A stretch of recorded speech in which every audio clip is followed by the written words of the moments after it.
we know what alcohols are and how are they named, let us see how alcohols are prepared. So first method is from alkenes. We know what alkenes are, right? Hydrocarbons having double bond are known as alkenes. So when hydration of these alkenes takes place in presence of an acid, alcohols are formed. Let us see how. So this is an alkene, right? A hydrocarbon with a double bond. We add water to it in presence of acid. Acid acts as a catalyst, and how does it help? Acid provides us H positive ions. So in presence of this acid, the double bond gets broken, and the electrons spared as a result of breakage of this bond are used to bond this hydrogen atom over here and OH atom over here, and what do we get? We get an alcohol. Now in case of unsymmetrical alkenes, what are unsymmetrical alkenes? When the hydrocarbon chain on left and right hand side, for example, this is a alkene with 3 carbon atoms, that means it is propene. Now number of carbon atoms to the left of double bond are 2, whereas to the right of double bond there is 1 carbon atom, hence it is an unsymmetrical alkene. Propene has to be unsymmetrical, right? There are 3 carbon atoms, so 2 will be on one side and 1 will be on other side. In case of such alkenes, the OH group gets bonded in accordance with Markov-Nikov's rule. Do you remember that? So Markov-Nikov's rule, what does it say? That the OH group gets bonded to the carbon which is more heavily substituted, which means on that side of double bond which has more number of carbon atoms, right? So here what we see, the OH group gets bonded to this side of the double bond, and this is the alcohol we get, right? Let us go to the mechanism of this reaction. First of all, the water present in the reaction reacts with hydrogen ions from the acid which was being used as the catalyst and forms H3O positive ion. Now this double bond breaks to form a single bond between carbon and hydrogen, and here this bond between hydrogen and oxygen breaks to free up this water molecule, right? This is step 1. 2 things happen over here. This bond breaks, water molecule gets freed up, and this double bond breaks to form a bond with this freed up hydrogen. So friends, what kind of reaction took place here? So this was an alkene, right? Now alkene looks like this. What do we call this phenomenon? We call this protonation of alkene, wherein you see a positive charge appeared over this carbon over here, right?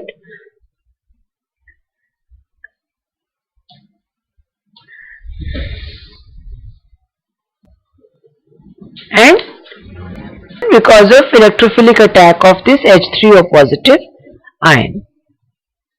In step 2, this protonated alkene forms a bond with water because of nucleophilic attack of water. So we deliberately got this alkene protonated, right, by reacting it with water in presence of acid, so that this can form a bond with water wherein water is acting as a nucleophile, right, a proton loving group. Water has 2 lone pair of electrons over here. It finds protonated alkene having a positive charge and gets attracted to it. This is what we get in step 2. So what happened in step 2? Nucleophilic attack of water on protonated alkene. Let us see step 3 now. In step 3, again the deprotonation of this complex happens to form the final product, which is nothing but alcohol. We had water over here.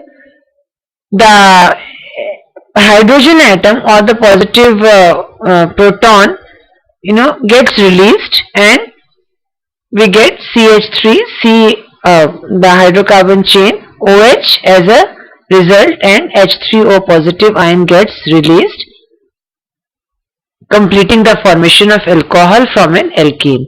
So what kind of a reaction this is? Deprotonation, right? The H positive got separated or released from the alkene, right? So let us go through all 3 steps once again. First of all, protonation of alkene happens because of presence of acid. By protonation of alkene, we mean this double bond gets broken up and a positive charge appears, right? In step 2, nucleophilic attack of water takes place and a complex like this is formed.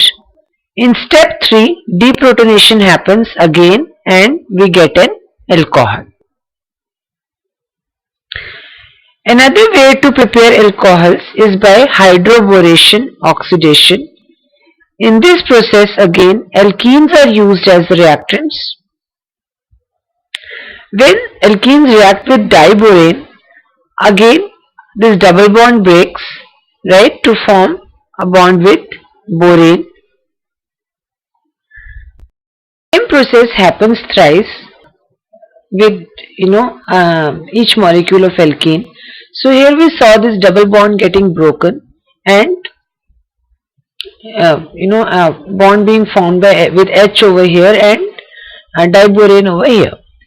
Similarly, the same process, the same reaction takes place with another molecule of alkene, and what do we see here? We had CH3, CH2, CH2. So we have 2 molecules, the one hydrogen, the bond that was formed with hydrogen breaks to form bond with another alkene molecule. So here we are left with BH instead of diborane. So we get 2 alkene molecules and BH. It reacts with one more alkene molecule. So basically it is called trialkyl boration, right? So we have one more alkene molecule over here. This hydrogen BH bond breaks, right, and it is used to make bond with one more alkene molecule, and this is the final product we get. The process is called trialkyl boration. Now this intermediate product is then reacted in presence of hydrogen peroxide to form alcohol. If you see here, the OH group is attached or bonded to the carbon atom having less substituents. And what is this? This is, what do we call it? Anti-Markovnikov rule, right? Because the Markovnikov's rule says that the OH group gets attached to the carbon having more substituents. But here what we see, that OH group finally gets attached to the carbon having less substituents. So hydroboration oxidation reaction follows anti-Markovnikov's rule, which is OH gets bonded to the less substituted carbon. So we just had a look at how to prepare alcohols from alkenes. There were 2 methods. First one was hydroboration oxidation and another one was acid catalyzed hydration of alkenes. Now let us see how to prepare alcohols from aldehydes and ketones. So if we have a look at how aldehyde looks like, we can easily say, see, we have RCHO as an aldehyde. So I need to basically add 3 more hydrogen atoms and I will get of course in proper fashion, and I will get RCH2OH, which is an alcohol. So reduction of aldehydes leads to preparation of formation of alcohols. Shall we recall what does reduction mean? Reduction means addition of hydrogen, right? So what do we need to do? We need to perform a reaction wherein hydrogen is there, and we use palladium, which acts as a catalyst over here, and aldehydes are reduced in presence of palladium as a catalyst to form alcohols. Now friends, it is very obvious that aldehydes will form primary alcohols, because we just have this carbon present in aldehydes is attached to only one more alkyl group. In ketones we have two alkyl groups surrounding the carbon. The general formula for ketones is RCOR. So basically when the reduction will happen and OH group gets attached to this carbon over here, we will get secondary alcohols. So reduction of aldehydes leads to formation of primary alcohols, whereas reduction of ketones leads to formation of secondary alcohols.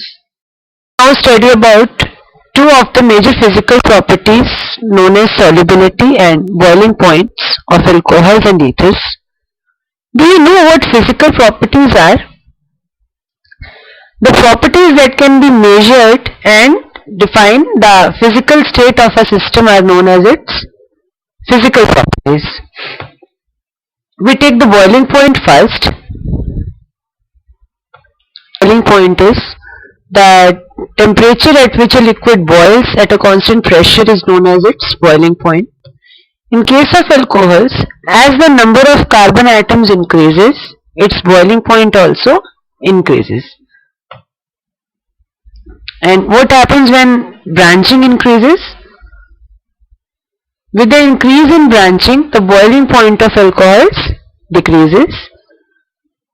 Let us see why. The van der Waals forces are responsible for the increase in boiling point with increase in number of carbon atoms.